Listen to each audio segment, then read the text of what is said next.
Macmillan Audio presents The Elephants of Thula Thula by Françoise Malby-Anthony. Narrated for you by Roshina Ratnam.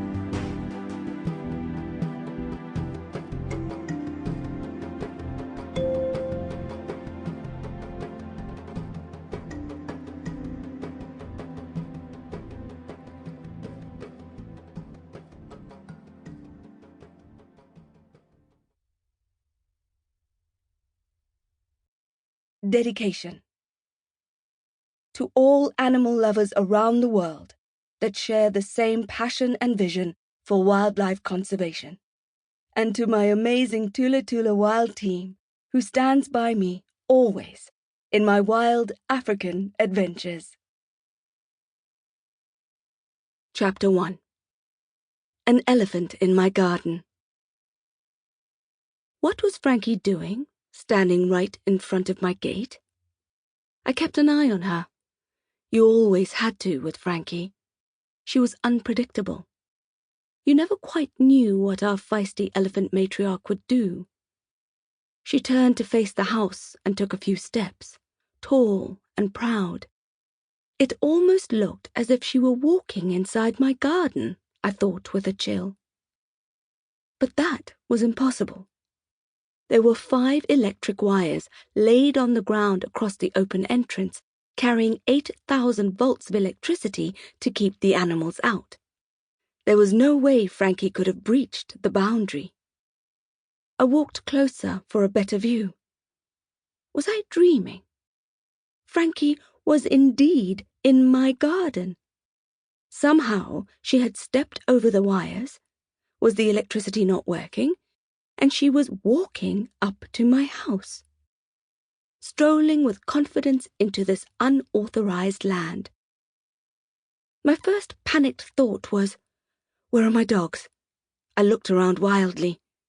An encounter between 7 barking dogs and a massive elephant would certainly end in disaster. I felt hysterical, but kept my trembling voice low. Here, Tina, Lucy, Miley, come. They can be disobedient little chaps, but this time they caught the urgency in my voice and followed me up to the house, all of us moving quickly and quietly. They ran in and I shut the door and leaned against it, shaking with fear and adrenaline. Come, my doggies.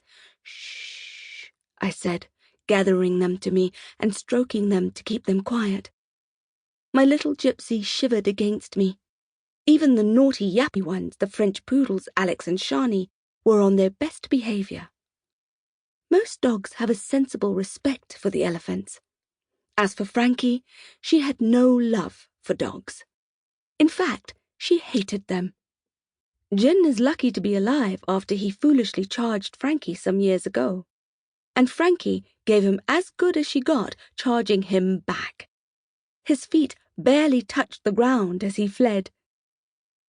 Through the panes of glass in the flimsy wooden-framed door, we all watched Frankie. I couldn't believe what I was seeing. It was July 2018, and Frankie had never come into my garden in all these years, and there she was, walking around the place in a very calm, confident way. She wasn't aggressive or stressed. It was as if she was taking a little stroll around her own home. She proceeded slowly towards me, one huge foot after the other, until she was no more than 5 or 6 meters from my door. Frankie could have knocked down that door with a little flick of her trunk if she wanted to. Frankie and I have a special, if rather complicated, relationship. 20 years earlier, soon after she arrived at Thula Thula with the original herd, she nearly killed me and my husband Lawrence when we surprised her on a noisy quad bike. I have never forgotten the terror of seeing her hurtle towards us, ears back, eyes blazing, her furious trumpeting splitting the air. I thought my last day Sample complete. Ready to continue?